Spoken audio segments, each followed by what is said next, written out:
We apologize. Thank you for coming back after lunch. I would like to introduce our great colleague to you, who is one of the key persons at our seminars, because she is the author of our programs, a co-author with Lena.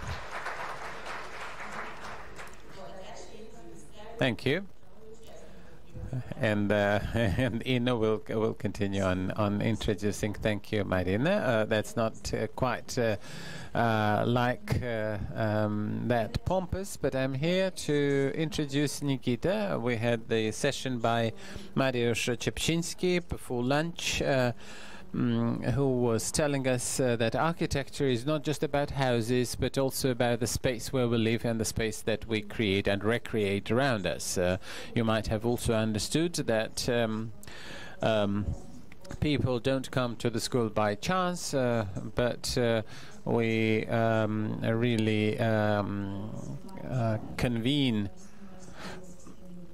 following some internal logic of development. And I think that Nikita Tokarev, who has been our friend for a long time, but unfortunately we don't meet him too often. However, I think that he is a person who deliberates about many of the topics which are in the focus of our seminars. This is our first presentation by Nikita Tokarev. You will find Nikita's works, architectural projects, libraries in Japan, houses, diplomas, exhibitions. For the past 3 years, Nikita has worked and has been the head of a Moscow Architectural School, the institute that he founded himself with his colleagues, and I think he will tell us more about it himself, and thank you for being with us.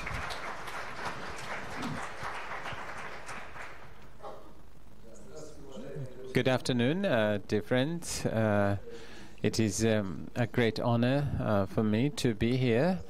Thank you for the invitation, and thank you for the very flattering words. And I do not think that I deserve this higher praise, but the one thing is true, that apart from being a practicing architect, I also deal with teaching and the establishment that Ina has mentioned is the Moscow Architectural School, which we do together with the so our graduates have a joint degree with the London Metropolitan School, and so our graduates get a British diploma. So if anybody is interested, we could also talk about that. However, my purpose here is not to advertise the School of Architecture, but rather to talk on a different subject, which I think somewhat related to the School of Architecture, which is the public space. And to dwell upon the topic of it being a reflection of our society, a reflection of the relations within a society, and it is equally interesting to see as to what we can analyze by looking at the society through the prism of its urban or architectural, for that matter, space. So if we can, I do hope that this session will not be a lecture, but rather a dialogue or a discussion. We could see probably a better what does our society look like. To finish with these introductory remarks, let me say that the author of the best question or the statement, I have a small gift as the almanac, and you can learn a little more about our school.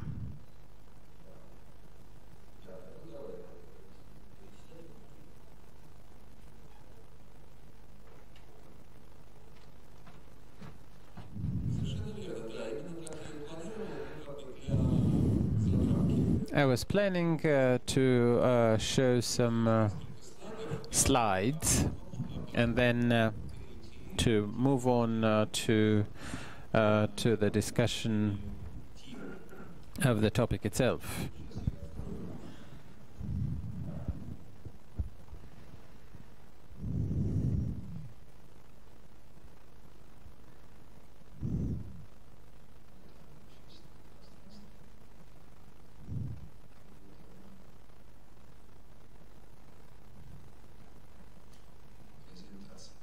Presentation. The public space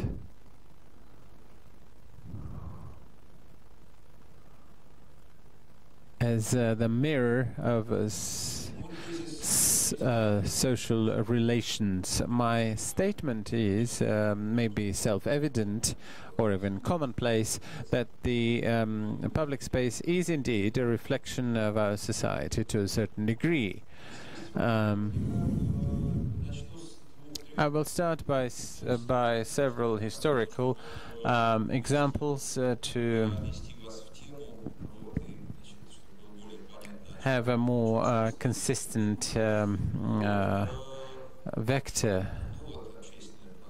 This is a public space, one of the first public spaces, which is the Agora in Athens, which was the center of the antique polis, not just in Athens but in other Greek and Mediterranean cities, which was the central space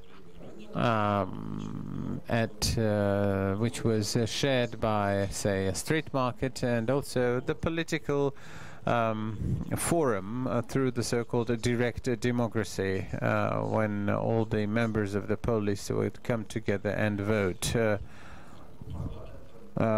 being a proto-parliament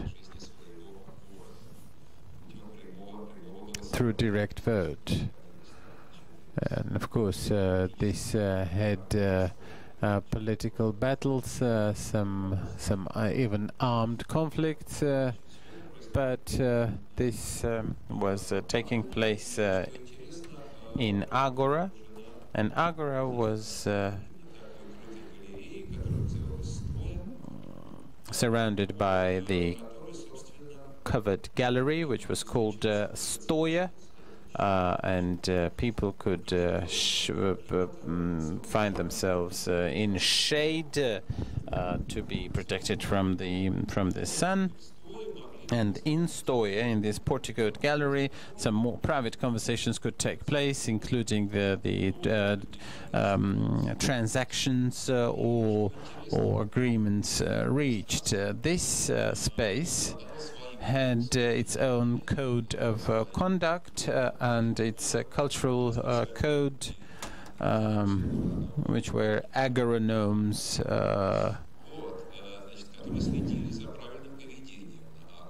And there were special people who were watching the trade, and the weights were measured, and the agoranorms had to follow and to observe the rules of conduct. The slaves, for instance, could not turn to the free citizens if a slave was not asked. Specifically, he could not talk first. An interesting code was in the space between Agora and Stoia.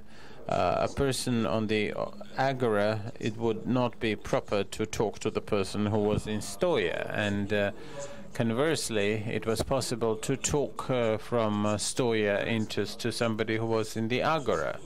So Stoya was like a semi-private space, and if somebody was there, it was believed that he is not to be disturbed. And he was becoming the actor of a different play as he stepped into the Agora. So these rules of conduct were quite elaborated in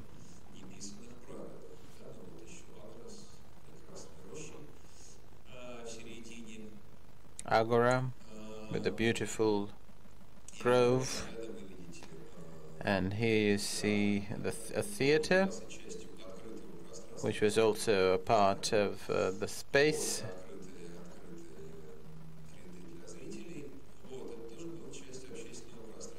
And of course, this was also a part of the public space. Here's how Stoya might have looked like, even a two-story Stoya.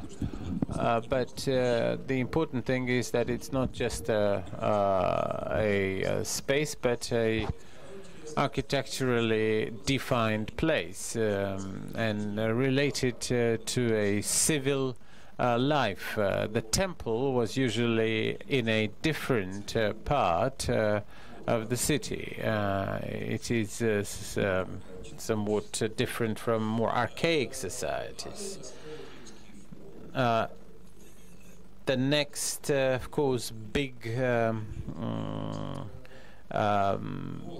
public place is the Roman Forum that many of you might have been to or known.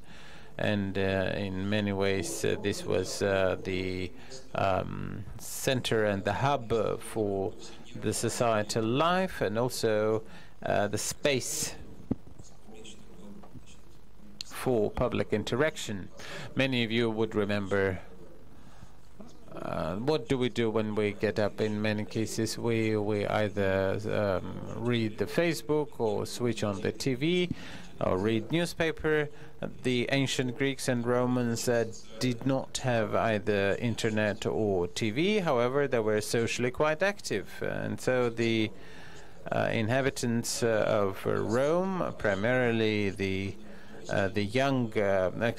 free citizens, would go to the forum in the morning to learn both the political news and the social news. The more so that the free citizens were not particularly preoccupied. There were either landlords or officials, tradesmen, or landowners,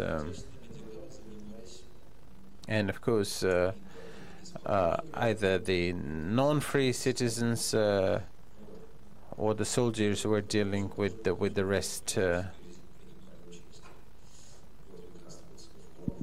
This is a reconstruction of the Roman Forum, where you can also see the galleries where everyday interaction takes place. This is one of the reconstructions. What is interesting here is that as the Republican times were substituted with the empire, the social life in the forum was becoming more and more public. So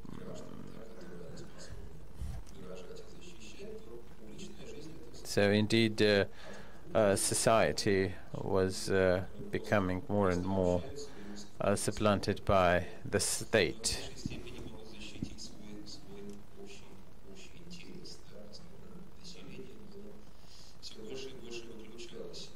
And indeed, the people of Rome were less and less active in the actual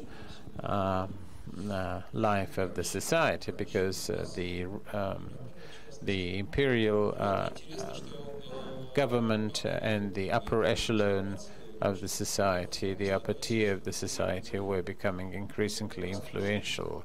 The forums, meanwhile, were becoming more and more architecturally opulent and rich. These were gigantic structures which cost dearly, and every emperor or major and prominent politician in the Republic times believed it was their duty to either embellish the existing forums or to build the new structures. So you can see that the forum was no longer a square, but rather a major manifestation of the wealth and might of the state or its prominent figures, which were making such a donation to the citizens and the inhabitants of the city of Rome.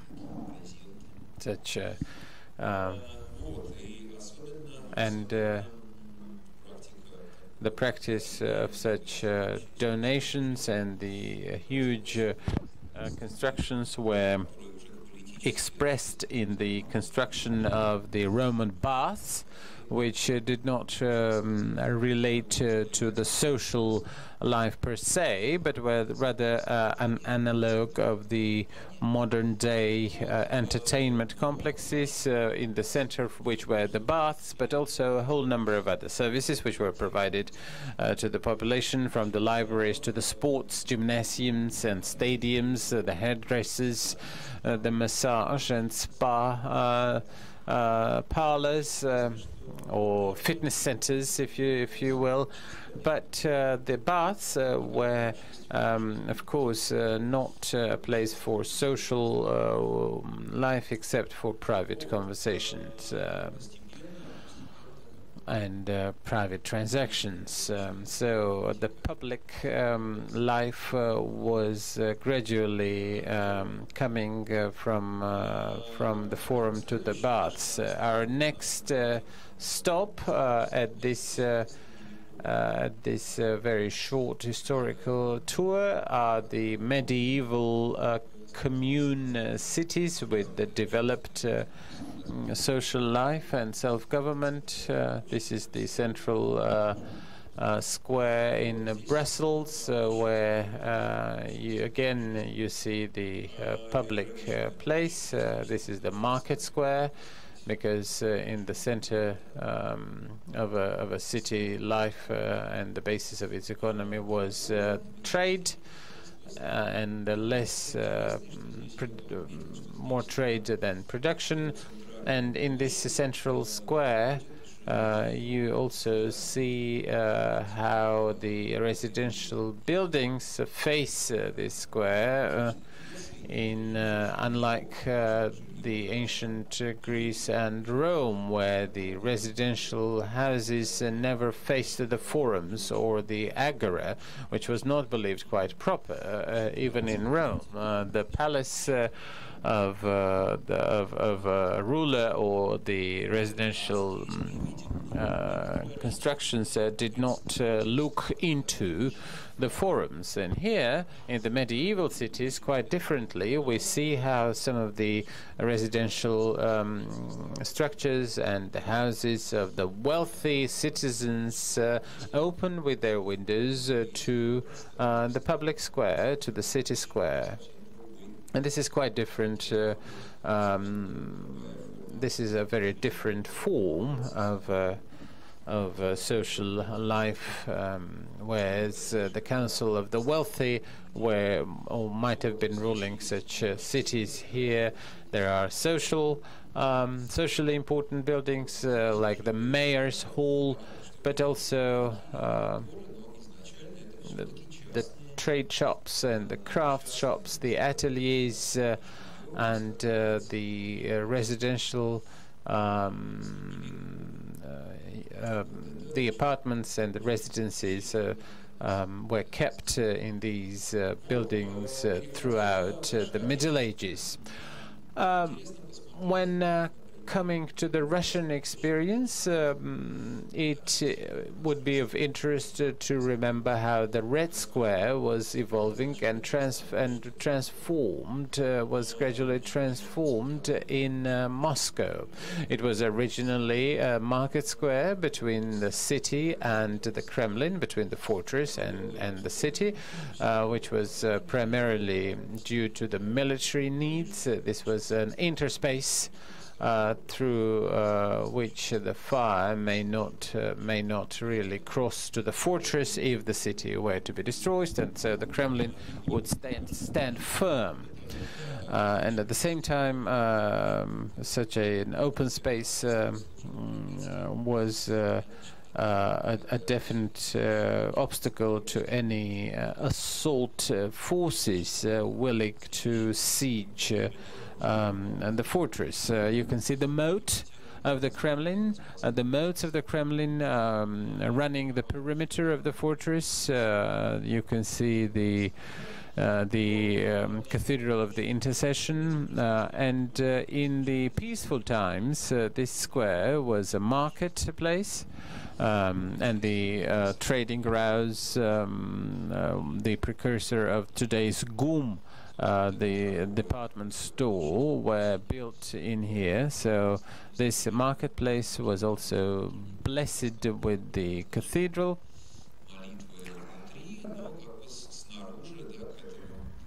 And this cathedral was definitely used by those who traded in the market. So it has this very special form. This is the marketplace. The moat is gone. You can see the trading grounds, and immediately after the moat was filled in, you can see the trading places coming up also, and behind it is the wall of the Kremlin. This is the Red Square in the beginning of the 20th century. It's a place for both trading, and there is no sacred nature. It was quite a lively and vibrant city square. The tram was crossing the square on both directions along the Kremlin wall.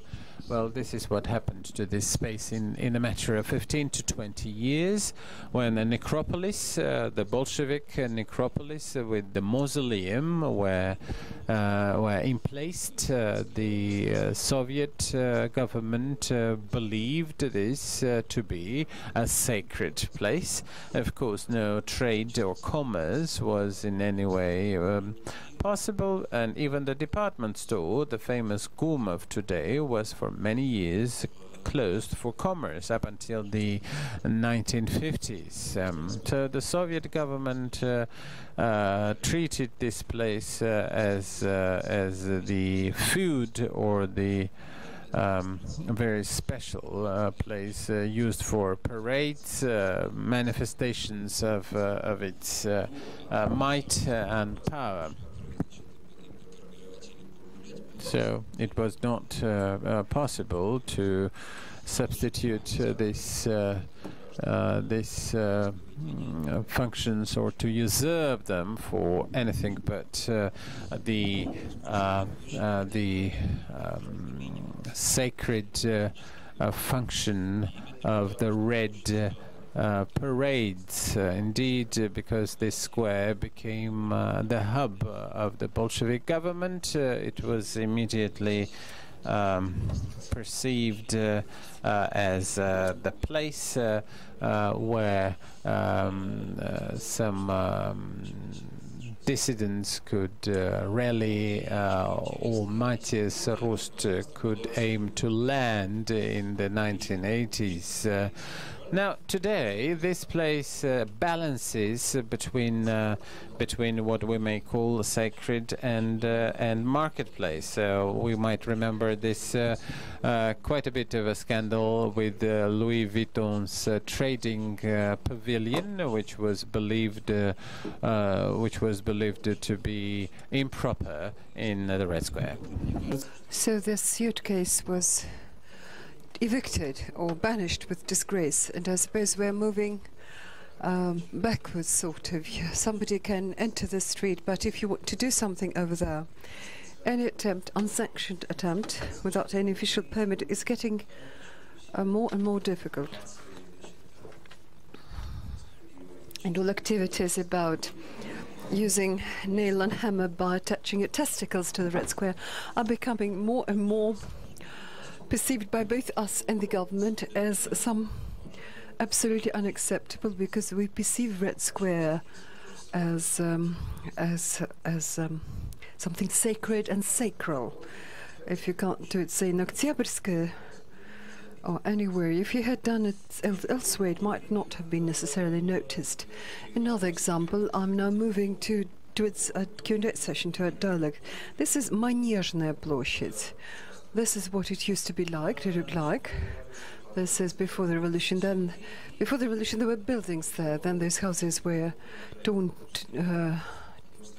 Then there was a stone that said, this is where they would place the monument to 50th anniversary of Great Socialist October Revolution, but it never happened. It was just an empty space where they was used as parking for tourist buses. Then, all of a sudden, in the 1990s, it again became a place for public assembly, where it was the venue of rallies attended by hundreds of thousands of people. And the next step was quite unexpectedly when it was occupied by trading spaces, but in a way that would certainly not allow to use it as a public space. There's entertainment area, Hotli Riyadh, and its architecture stands in the way of any using this space as a public place. You can very well see from here that the public will be squeezed away from the center to the periphery, and it's impossible to get into the roof top, because it has some lamps and globes and other facilities. I'm sure it was done on a purpose, although to some extent it's some kind of architectural curiosity. Certainly, Great Center certainly went. The shopping mall, and it certainly went. Another square next to Kursky railway station. It never enjoyed the same status, but it was quite a nice square, thank you, and public space. And this is what it looked like back in the 1970s. Maybe it was not especially beautiful or very comfortable, but nevertheless, when you disembarked, you would get immediately into the city. Nowadays, we get onto the rear wall of the huge shopping mall.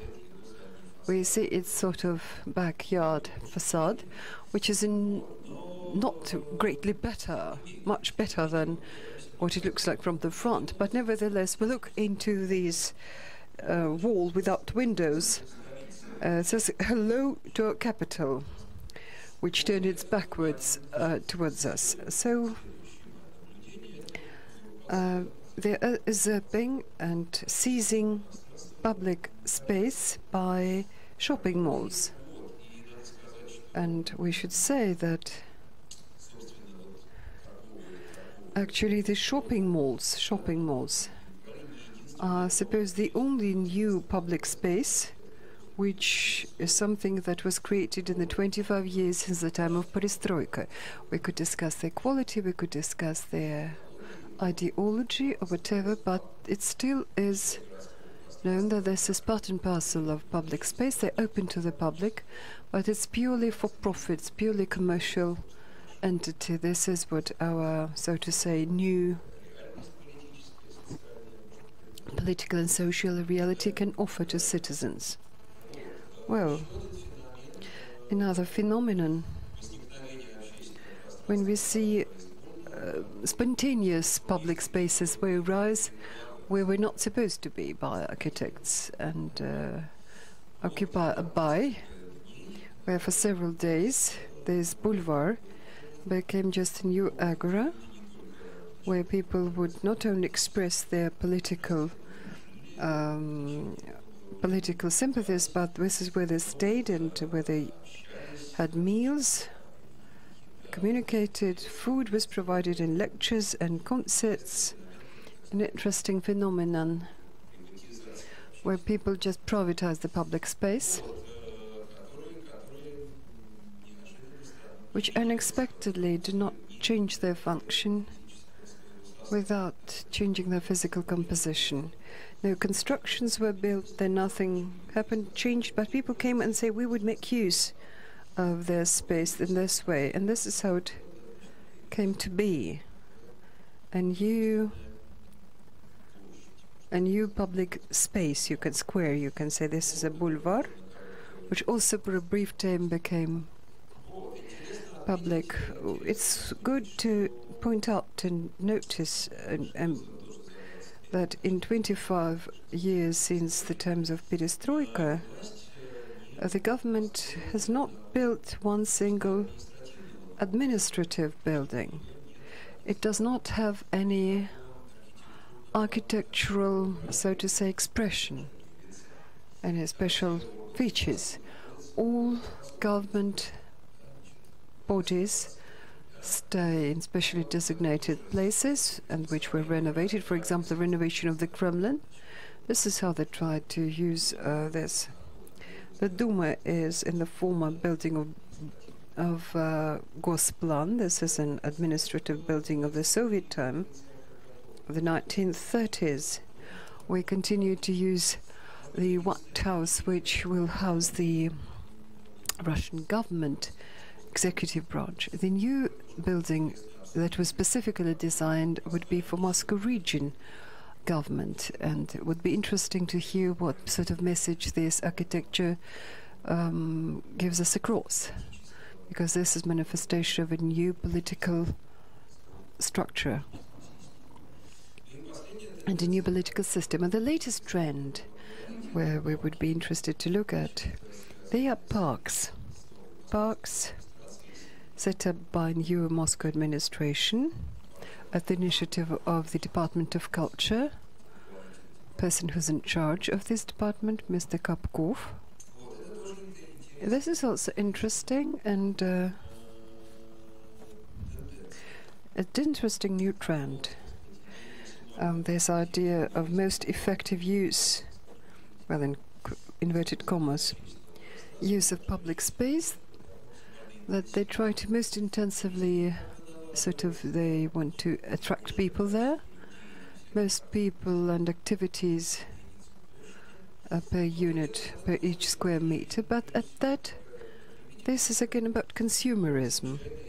For good reason that the idea is to set up at specially designated areas and enclosed areas, something like a Hyde Park, like for quasi-social life, but it failed because nobody really intended seriously to put it there. Nobody would like to come there to share their political passions or call somebody something. With due respect and my sympathy for what is going on in Park Kultur, in Gorky Park, I suppose it's much rather like a consumerism center about leisure. It's not really a new public space, new social space. And my last slide here would be to look, what about the competition for the new design of Triumfalna Square? Triumfalna Square was a stumbling block where people would try to hold demonstrations on the 31st of each month, and on other days this was a popular venue, but Moscow government would not allow these demonstrations for reasons that were known to the government alone, and this Triumphальная Square became another important space, although physically there's little that could happen, but around it it was just a battlefield. And last summer they held a competition for the renovation of Triumphальная Square. From our view, a very good design won. Euro Moscow was drafted it, Moscow architectural team, but it would be interesting to see what political message this design gets across. What does it tell us? And it seems to me it's a step towards, again, Gorky Park probably, because what we see that in the square, it will not be easy to gather there. It's covered by grass, it will have lawns, and it will house pavilions. So as a space where we could have several dozen thousand people, it is much rather will not be able to accommodate that many people. So, although probably it will become a very pleasant space and for leisure in the city. This, I think, is also an interesting trend which we could discuss. Well, in this slide I want to end my presentation at that, and I would be interested to listen to comments, your questions, and if you would share your opinions. Thank you.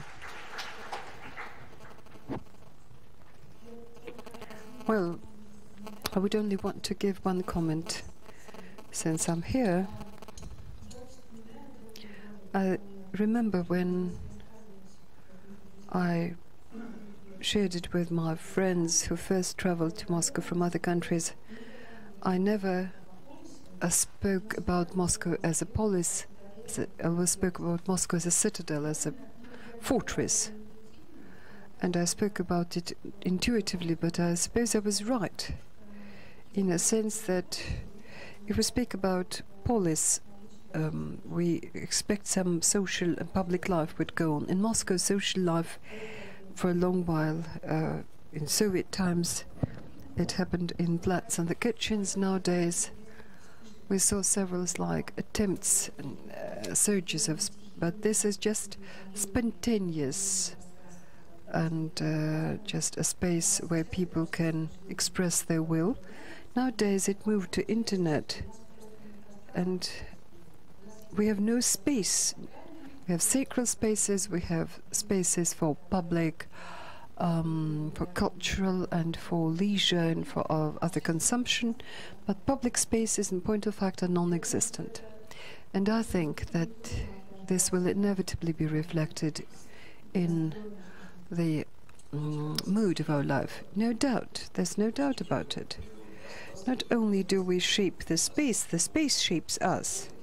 It may be a controversial point, and we don't really have to think that it is architecture that has the blame. But packaging, it's too much of a commercial word. It's like, it's for a mollusk, it's like its shell, because they cannot exist. Muscles cannot exist without it, but it is the shell that exists for the muscle, not the muscle exists for. And it is that architecture lives longer than a muscle, and we can think what he dreamt of, although he may long be dead.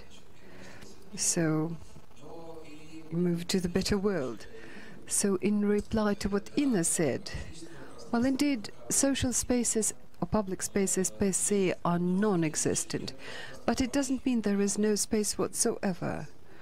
What the heritage of the Soviet epoch and other epochs, we still keep this shell. And it will be interesting how we use it nowadays. How do we use these spaces and these squares and streets? What do we use them for? not only ourselves, but also the government and whosoever who exist in this space. Otherwise, Moscow is certainly a citadel. It's a unique city in whose center we see a huge fortress. Within this fortress, it is a government. You only have to have admission tickets. It's locked, and not everybody can get admission. For a very long while, the Kremlin was closed to the public whatsoever, as compared to other capitals, with the exception of probably Beijing, where these are no longer existent and fully occupied by government structures. This is indeed Moscow's unique city in many ways. Well, just probably I will ask Nastya to handle it, because she will do it better than myself. Nikita, thank you. Thank you. Thank you, Inna, for handing over the chairs and these topics which we now discuss it in our program, because public spaces and cultural landscapes, this is something we've never discussed at federal classes. We sometimes had sessions like this. We had a special program, Culture and Civic Life, in Perm, in Irkutsk, and then, but otherwise we didn't speak about it. But we should certainly speak about it. But when our agenda has first European experience, or rather European expert, and then Russian experts, but they don't limit it on their own context. They rather give global aspect and cover both history and modernity. It's a good basis for discussion, because there is a need in this. There is indeed the shell. This is what we got, and we have to live with it. And the public space is developing. Life has not stopped.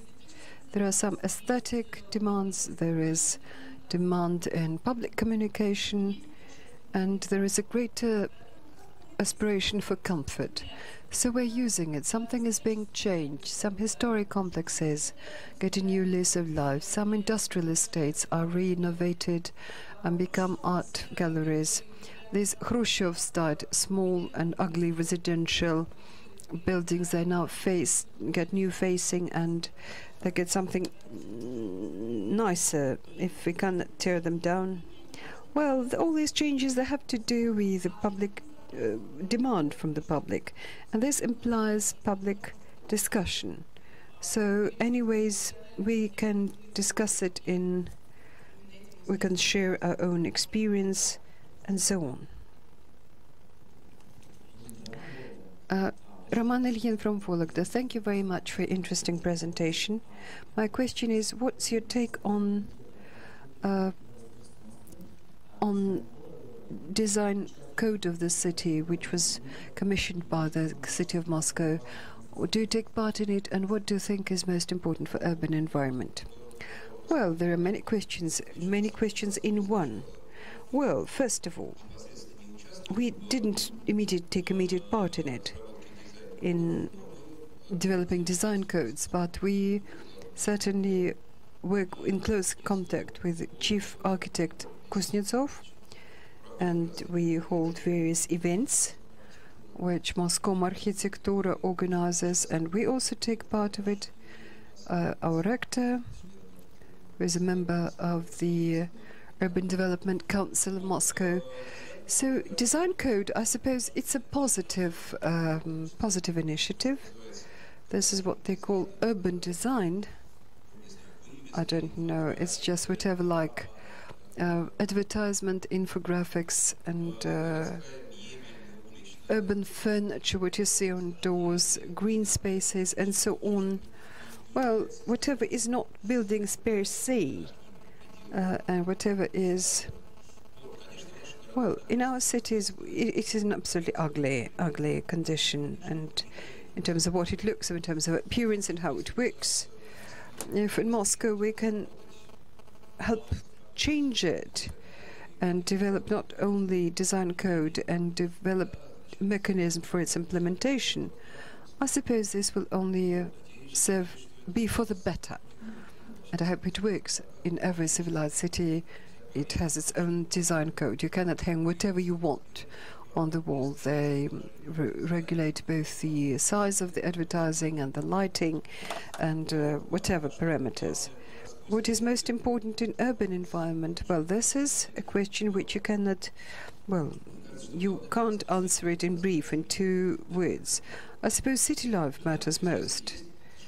If there is life in the street, then it's a good and healthy environment. If people walk around, if they say go to cafes, go shopping, or just sit on benches in parks, an urban environment should sort of encourage this life, although a climate is not very helpful in this regard. Moscow here is in the very early steps of its way, but some steps have been taken. New pedestrian streets are around, and it's a pleasure to walk them rather than now. They're now regulating parking spaces, although they're only small steps. First small steps. Moscow is not about downtown alone. We mostly live in residential areas around it. So trying to support it and promote and encourage city life in every way. This is it. Voronkov Nikita from St. Petersburg.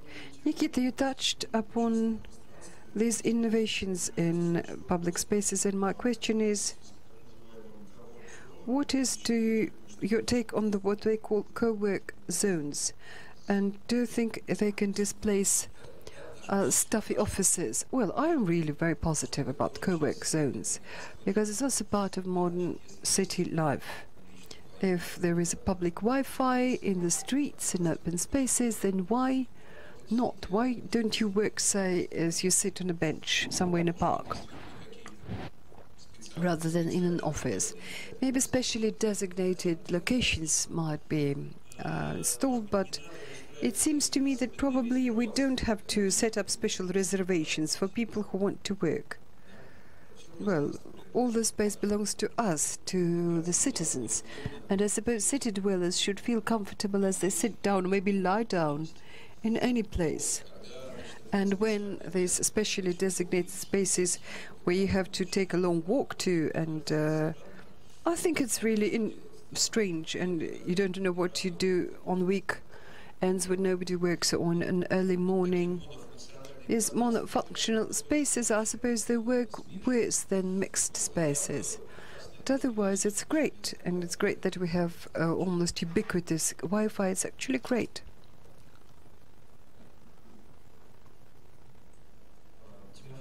Timofey Grigoryuk from Yaroslavl. In your background speech on the history, you touched upon ancient public spaces, and at that you missed one important space here. In ancient Greece it was a theatre, in ancient Rome it was an amphitheatre, therefore where it was the venue for citizens, not just for, in Greece, for enjoy a theatre play, in Rome to see like battles between gladiators who killed one another, but just for some communication. Some public and political events took place both in Greece and Rome, connected with Roman emperors. What's your take on this? In a modern world, first of all, are there examples? And secondly, can we really combine cultural space, cultural open space, and transform it, or maybe combine it with public and social sort of acts? But I don't really know. Maybe summer theatres or something like this. Do examples like this exist, and can it be done in modern city? Yes. Yes, we have examples, and it's not so much about these new structures that you want to put in place as to how this political and social life works. Because indeed, in many parks there are open summer theatres and scenes where climate is clement. They are open all year round. There are stadiums, which, for example, nowadays often become this public space.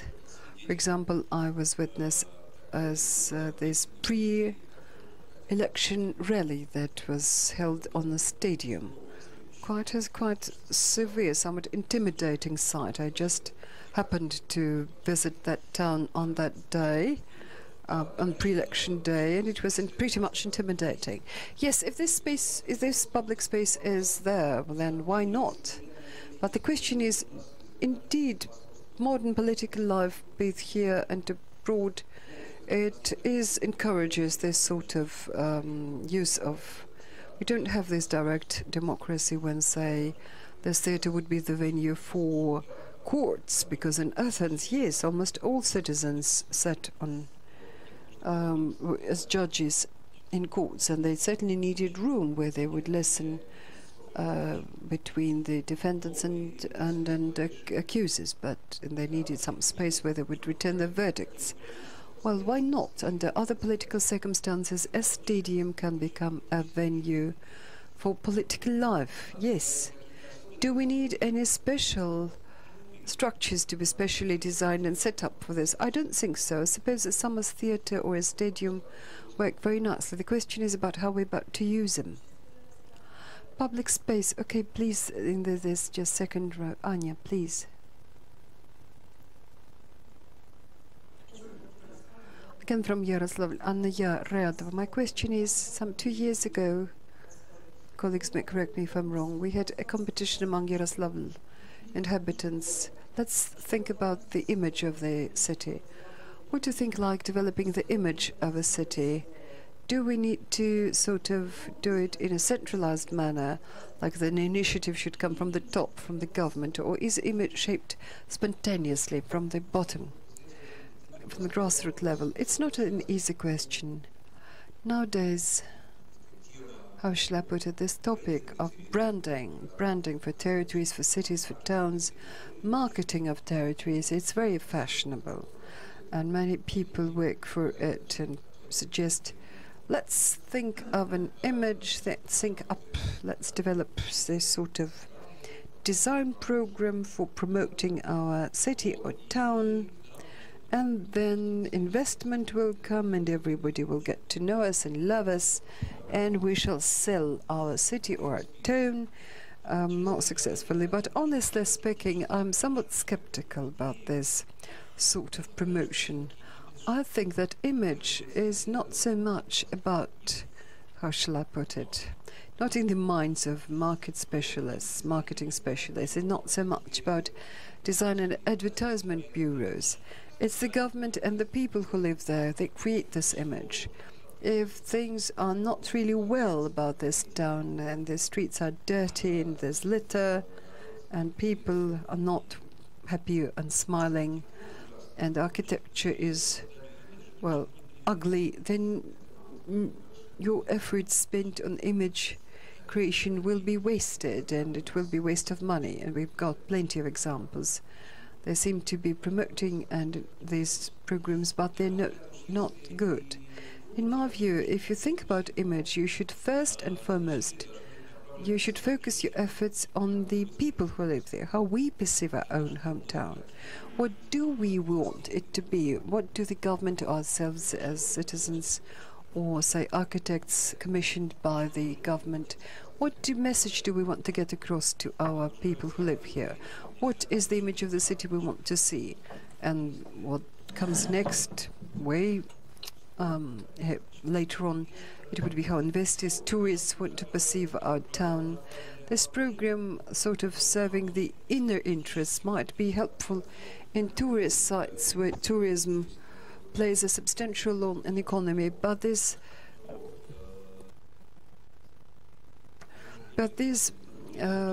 sites are not that plentiful.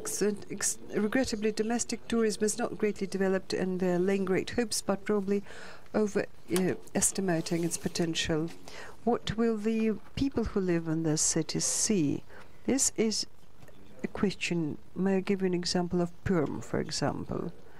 This Perm culture project and architecture and whatever, it's sought first and foremost to export sort of its, and they tended to forget and neglect the people who lived there. And they saw when people would arson and people set on fire some installations, and people were generally discontent about this expansion, intrusion into their own private space, which is bad given all the good intentions. This project, well, about at least the people who live there, they did not think well of it.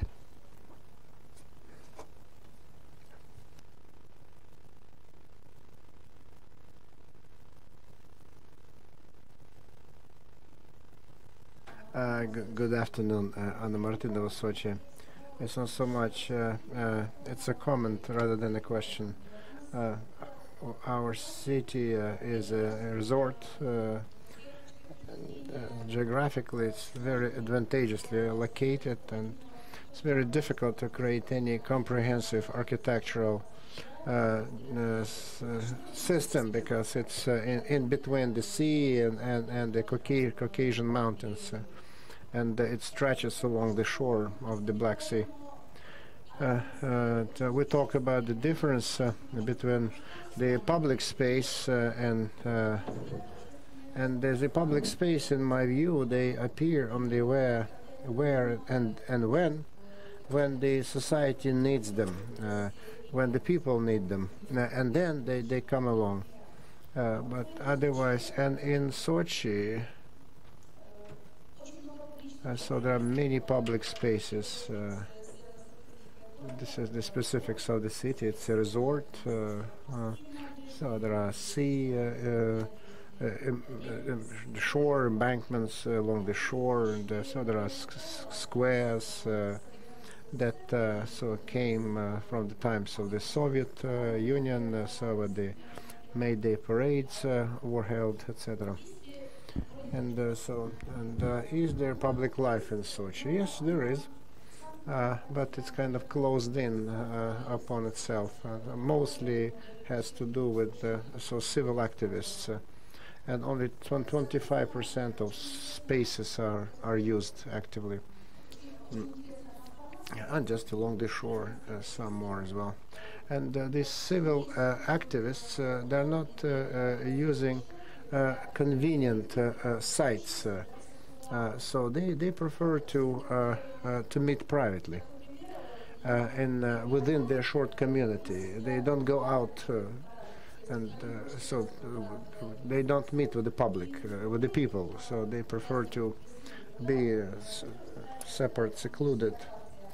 And then there are some public events, so different public holidays, and so they organize, but the authorities organize that. And so, but otherwise, so the meetings are very small. So then there's a big parade, for example, going on. So when on the day of a certain holiday, public holiday, and then people just meet in very small groups. It's a comment.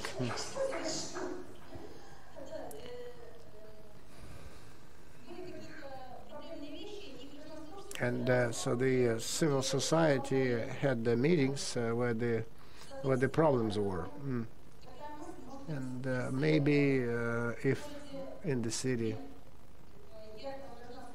so there is no civil society, maybe there is no need for public space. You are right in saying that we give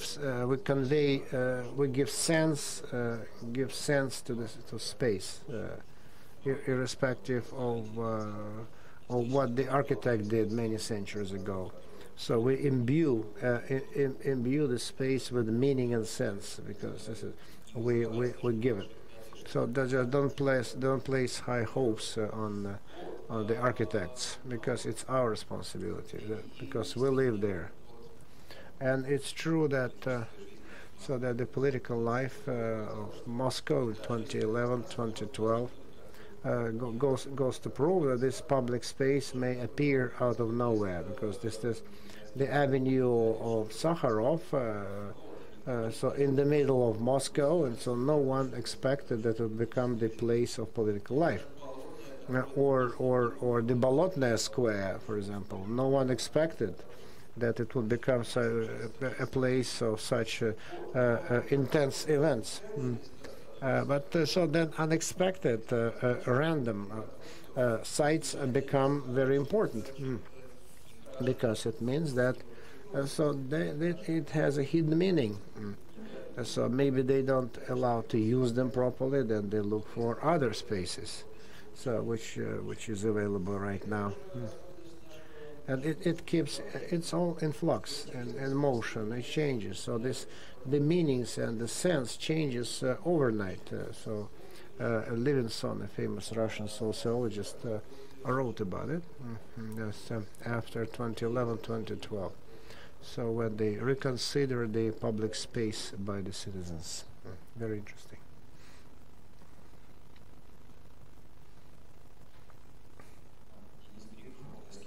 Altai area, Altai Krai, Barnaul. I wanted to point out, to comment, that public space is regionally it's wider than a square or a street. It kind of fills with itself an entire city. It's the streets and avenues.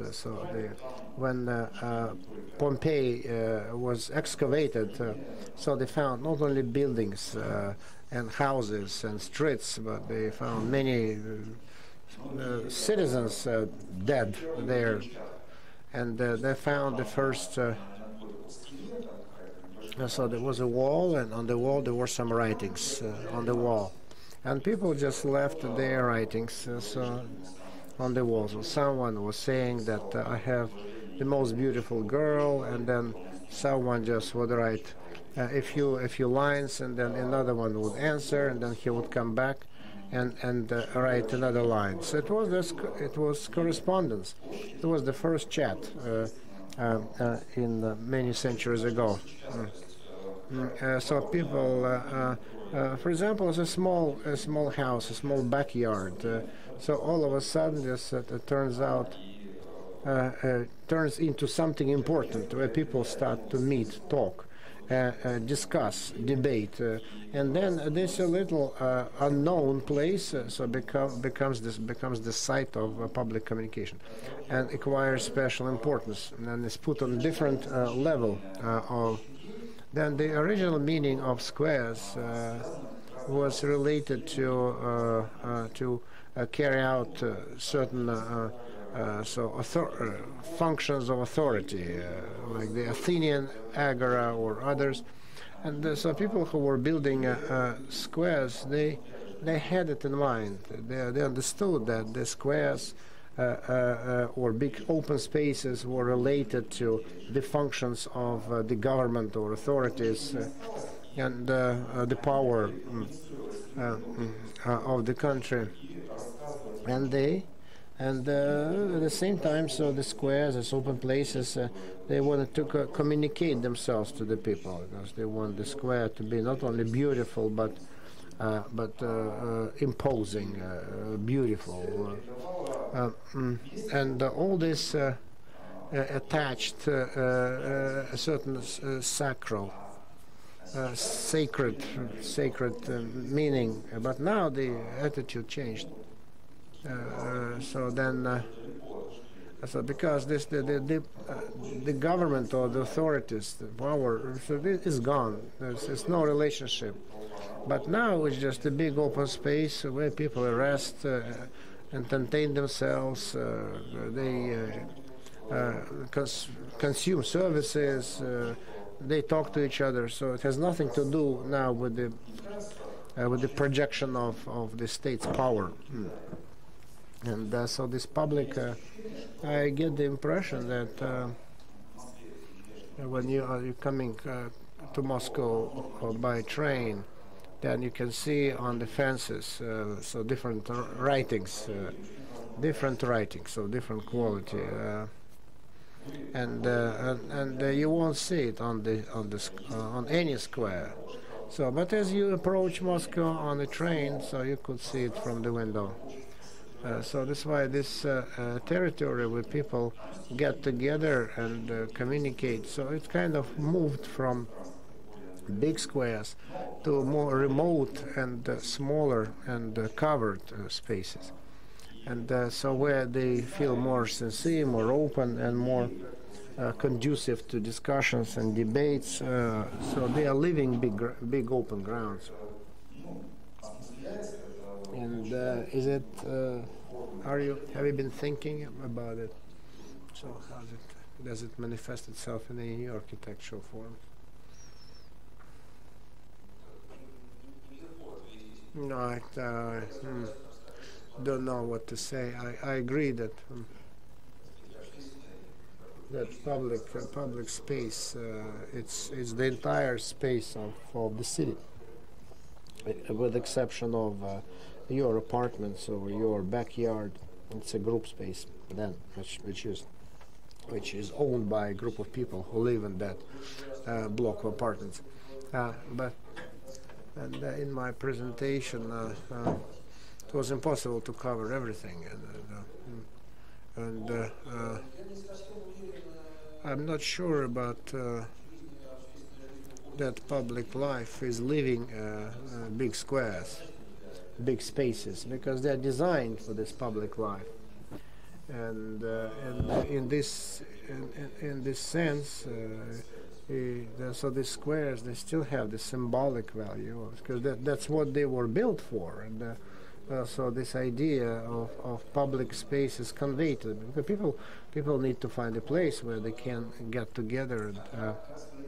But how the modern architecture can so respond to modern means of communications, I don't know, because there are examples where they provide walls for graffiti artists, so it becomes part of inherent part of life of the city, and not something forbidden or banned, or so like Banksy. So then he came out from the underground, and so he became a high-level artist.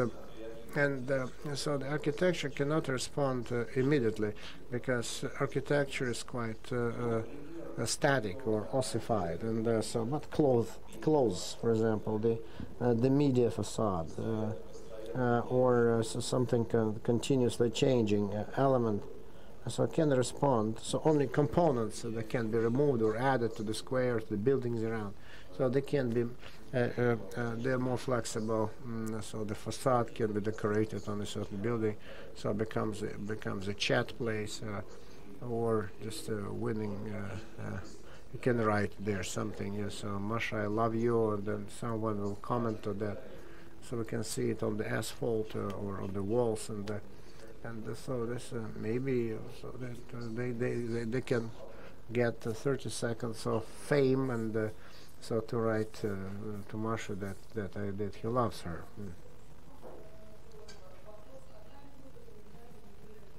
So please, short comments, short questions. Thank you. As a graduate 2011, lots of things. I'll be brief. To thank the school and the speaker. So very interesting appeal to culture and to cultural landscapes. So this certainly adds another dimension to our seminars. The school curriculum is good idea. And then in the middle and the beginning of the second half of the 20th century, the French philosophers who criticized the system, they were saying that the urban architecture is privatized by certain forces, and it needs to be freed, unbound, and fetters and chains should be removed, and how just to give the public space back to the people. And so go outside, get your city back, and so there's such slogans, or just go to the beach and enjoy yourself, just acquire this beach again, and so get the city back. So what's your attitude to different political activists and so the squatting phenomenon? What's your attitude, squatting, and the occupy, buy, etc. So maybe there should be any attempts to institutionalize these movements, to legitimize these movements, these feelings, this social request, and just turn it into some kind of a commercial institution instead of resting in cultural space. So to create a space to consume culture and to consume leisure. So then there was the original program, and this project was originally developed by the artists who were just settling in some empty buildings, and they were squatting there and so working there and seizing property. And then it has evolved into a very stylish, daring, artistic endeavor, and people just they came out with the new positions, poetic, cultural, architectural positions were heard. Maybe I've been vague, but it's a very interesting subject matter. But your question has an answer in it. I respect, and I pay a great deal of attention to all such spontaneous urban activities.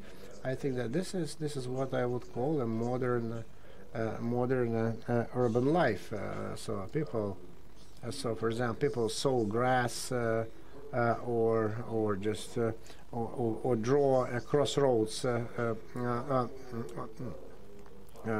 Zebra crossing, draw a zebra crossing on the asphalt, or do something unexpected. So this kind of spontaneous activity, so graffiti or whatever. So sooner or later it is institutionalized. It falls within certain expected framework, and then then the bureaucracy kicks in, and so then some developments occur, and then eventually then it is. So then it becomes institutionalized, and then the next generation comes, say, so that these benches are not good, so they don't look good, so they throw them out and they start from scratch, and they bring in new benches and draw new zebra crossings. And but this is just the beginning. So it's a pirate activity of the people.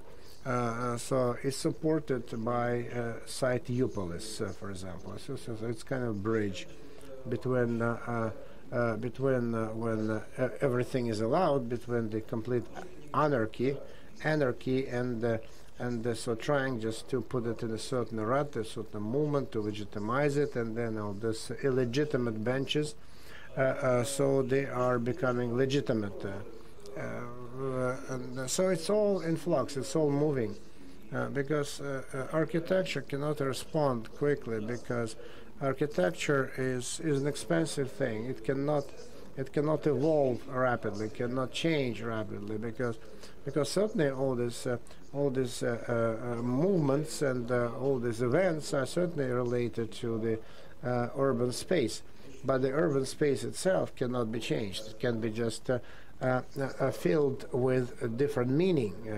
So there are many young architects and designers there, but we need to remember that the form cannot be changed quickly. It can be painted, reshaped, added, amended, but basic architecture is a durable system which cannot be changed quickly, so it cannot catch up quick.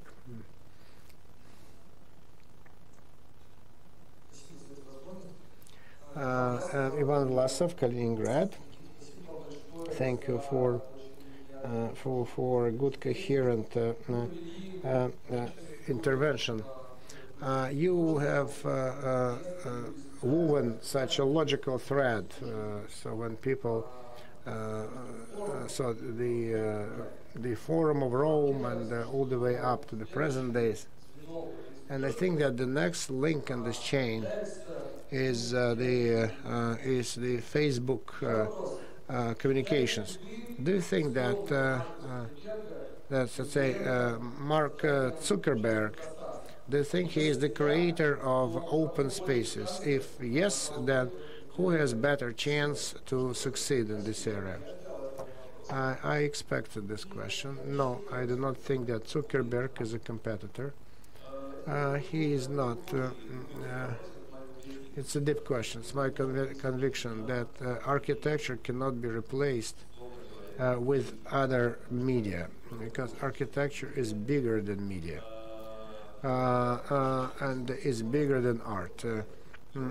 Architecture, if I go back to my metaphor, so when this, that the snail cannot live without the shell, and so my colleagues and philosophers and architects, they're saying that that the internet space is a new public space, right? And there, so public life is migrating. It's true, but without a lively, vibrant life contact, human beings cannot exist. So eventually, you need to get together physically. You need to look someone in the eye. So hug or lean on or have a drink of beer, drink a bottle of beer, and this is fundamental. This is a fundamental human requirement, and only architecture, real physical architecture, can offer this opportunity, because it exists in physical environment, and the way this physical environment is built will be the way and opportunities provided to those people to cooperate, to communicate, whether it will be comfortable or not. Yeah, so what we'll find there. So just a pavement that you can take a boulder out of it and throw at someone, and we'll find grass or sand or concrete or just asphalt. And so this environment will certainly impact the way we are going to deal with each other. So, but we are not. So we are no. He's no competition for me, Mr. Zuckerberg. An architect, like other professions, that a professional is that the professional understands better what the client needs than the client himself. So it's professional, because if the lawyer didn't say what the client needed, then probably the client would go to court. And so then there are some constraints of these professions, as lawyers and architects, because we should not harm anyone. So the lawyers have their own ethics, the historians have their own ethics, and architecture doesn't have. Is there in the community of architects, are there any ethical restrictions or constraints? And what is the situation in architecture, in the community of architects, vis-a-vis their understanding that certain things are inadmissible, some ethical things cannot be done or not? That's a tough question. You are right in saying that we should adhere to a certain ethical code in our professional community. It's there, it exists, but unfortunately it's to a lesser extent in Russia. In other kinds of professional shop regulates the behavior of its participants, so written and unwritten rules. And the main rule is certainly don't do any harm. Don't hurt anyone, even in the interest of your client, so you cannot harm anyone, even supporting and working for a client. So the cultural landscape, ecology, we should not do any harm, shouldn't damage. That's one of the principles. Unfortunately, so these standards don't work well. These ethical principles don't work well because for us, an architect is to a lesser extent is a person part of the civil society because of the absence of the civil society, and eventually, so he either clings to authorities or clings to business and never clings to the citizens, and very rarely so the architect works in the interests of the people, and so in other countries an architect is a public advocate, a public lawyer, a civil agent, a defense lawyer, so in the good sense of the word, and who protects the interests of the citizens, customers, clients. Unfortunately, the architects themselves, so this code of ethics, they cannot generate it by themselves because it should be a result of. So there should be some exterior framework and some brackets, some limitations. Because even if the architect is talented and enlightened, but if there is no one wants him to be ethical, then it's very difficult to be ethical if no one cares if you're ethical or not. And so there should be a desire of the society for you to be ethical as a professional architect. That's why there are many architectural and so catastrophes, and I've shown some. There's this atrium and the European Trade Center and the Manege. So were designed by our colleagues, and I feel responsible. Designed by our colleagues, not I personally, but still I share responsibility. And then so we need just to eventually get good architects, sensitive, thinking, smart, intellectual. And I think that the only way to do it is by way of educating them. Education, enlightenment. That's why I appeal to you, because you need to help us. You need to talk about good architecture, to disseminate, and you can just say outright that this kind of architecture is bad, and don't be shy about that.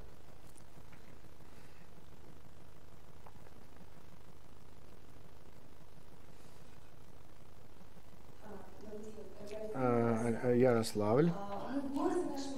In our city, we face a challenge, as a public activity challenge.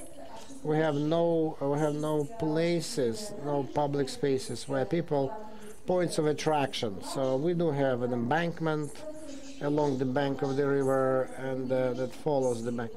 And so then, and our authorities prefer us to stay home rather than meet someplace else. So because even the children's playgrounds, so they are built in a way so that it will be very close. And it's this square is located in such a way that there is an exit point and entry point, and so people just pass through it all the time. And so, has it ever been the case in your experience that people not only just spend money on ice cream, but where they gravitate to, where they want just to go and stay there and debate, talk? So yes, there are examples now. They're coming up now.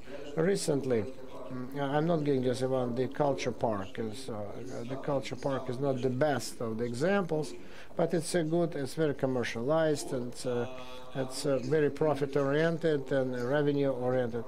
But if you go, there's the Museum Park, which is around the central house of the artist. And around this park, they managed to create such public magnets, attraction points, gravity points, not turning them into completely commercial, not turning them into something commercial.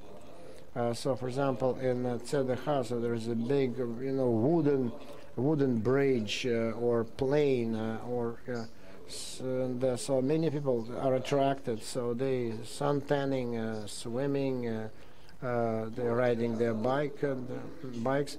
Although it doesn't, there's nothing specially great to attract the people to make it a place of gravity. But people come because they like it. Then museum, so this nice space. So there is a new wooden road which connects the entrance to the park from the Garden Ring and the Moscow River. And so it has turned into a good magnet. People like to walk there and they go around, and certainly in museums, certainly they have food courts, etc. And but I think that museum is much more successful than Gorky Park. Gorky Park. Yeah, but it's an issue of professionalism of the architect and the educated customer, because the educated customer should be able to find this balance between profit and public space for everybody. Small cities, I know a little of them. I don't know much. Vologda, for example, in Vologda, there's a good project with wooden steps along the embankment. So we do business with Lift project, and so they came from the Social Revolution project, and they were saying that in Vologda they made a big mistake. So the architects who work with those spaces, and they made a mistake. They did not manage to get to talk with local communities, and so the zones that were built very well, so they're kind of dying out because not a single local community was not interested in creating them.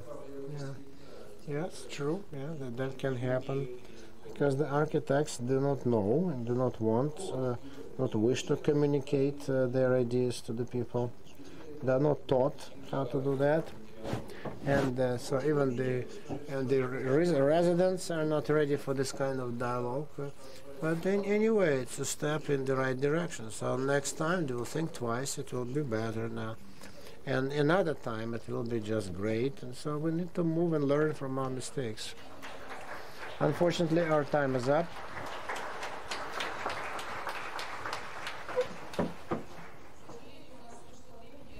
And I see many people want to ask more questions, so let's do it in the lobby.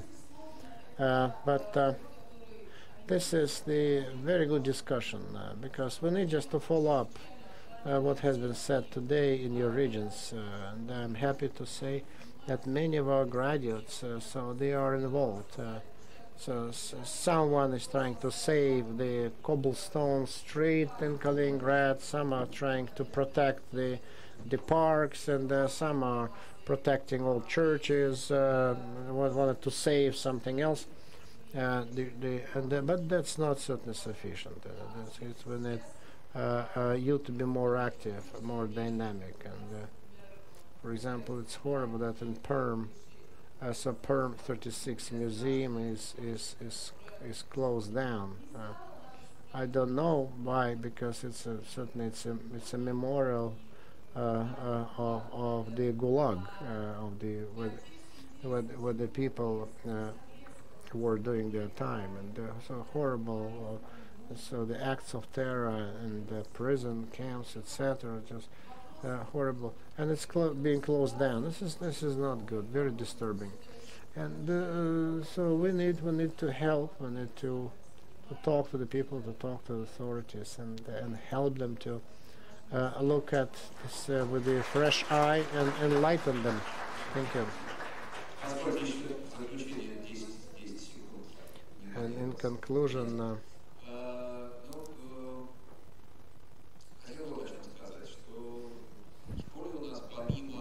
At our school, besides, so we have the master's course, and this we have open lectures.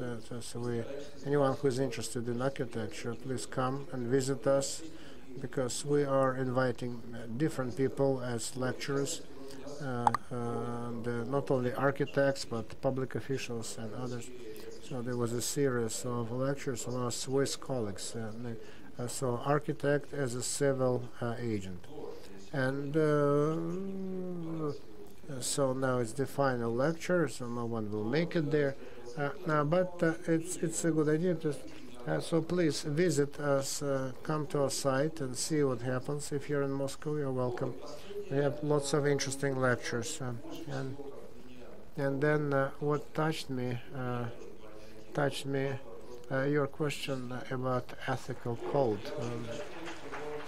Ethical code, and I hope it will eventually be put together, will be developed and adhered to. Thank you.